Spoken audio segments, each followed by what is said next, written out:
Hello everyone, I am the Chubby Gourmet. If you're new here, welcome to our unique family. We are an international food channel, cooking, some traveling, etc., etc. If you're already a Chubby Chaser, welcome back. We love having you as part of our family and we appreciate all your support of the channel. Today we are going to be making a Moroccan roast vegetable soup. As we get into it, I'll explain what exactly makes it Moroccan. If you like what you see today, do the channel a favor, hit that like button, hit the subscribe, and spank that notification bell, which will keep you at full chub. If you fail to hit that notification bell, you will only be at half chub. And we want all our Chubby Chasers fully chubbed. The benefits of being fully chubbed, aside from the obvious, is that you get notified when we upload new content each week. Our tips, our tricks, our recipes. We might travel to Oshkosh B'gosh and have some food there. You just never know. So stick around. All right, enough of me blabbering. Let's get it on.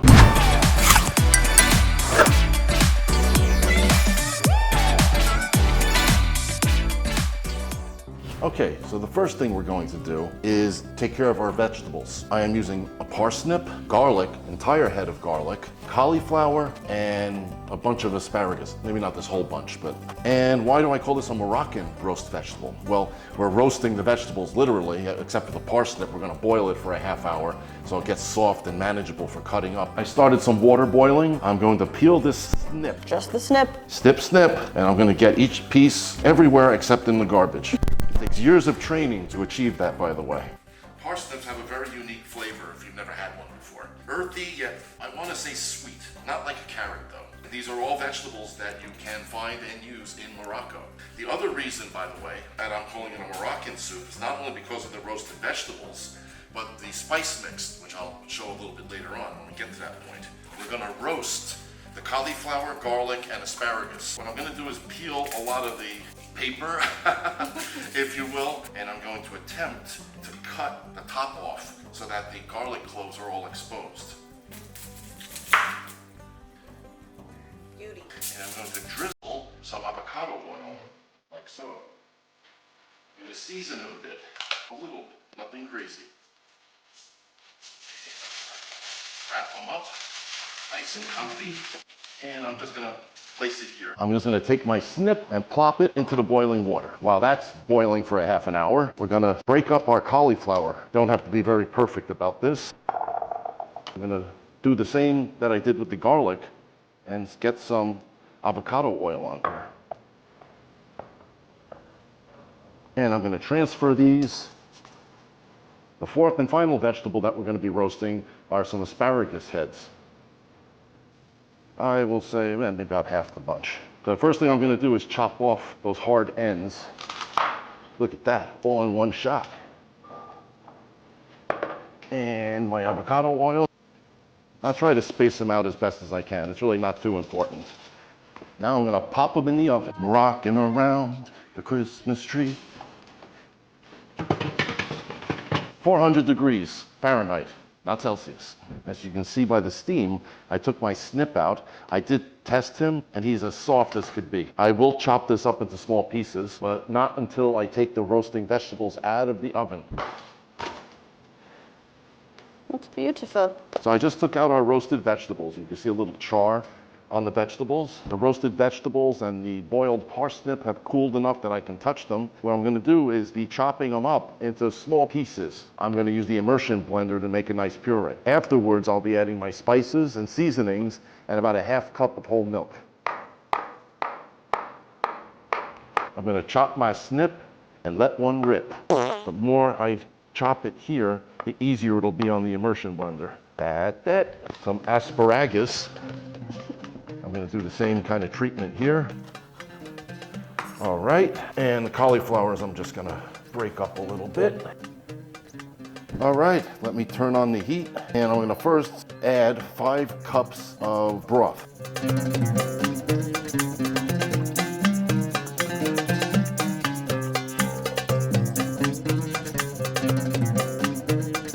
And my garlic. Being careful just to get garlic, not the paper as I call it. The papery skin.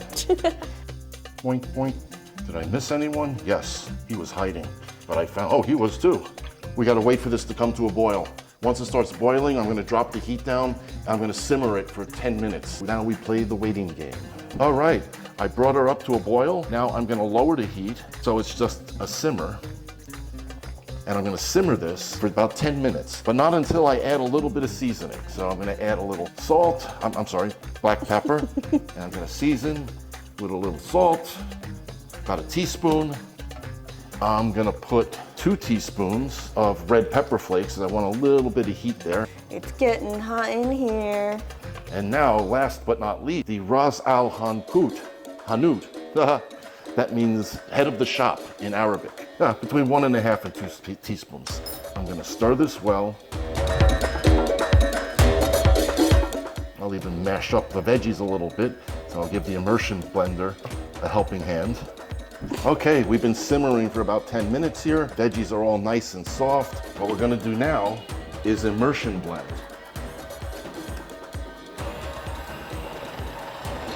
Now, because of the sheer amount of veggies we have in here, this could take a little effort.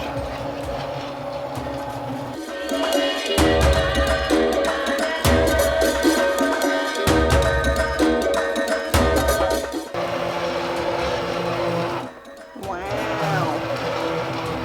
We're in the home stretch. Look at that pureed soup. Woo! Creamy.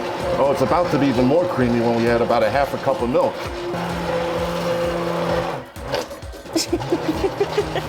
Oh my God, what's going on? I can't shut it off. Oh my God! What the fuck? Wait, I'm gonna move it. It's alive. All right, I'm gonna give a little taste. Could use a little more salt. And I'm actually gonna put a little more Ras Al Hanout, a pinch more. And stir it good. And I'm gonna add roughly a half a cup of whole milk.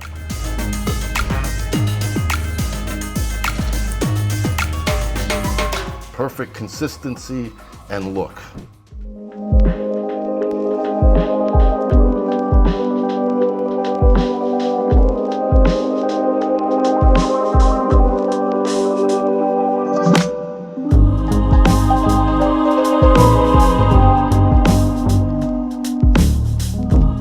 Here is the finished product. The consistency, the look, the smell is exactly as it should be.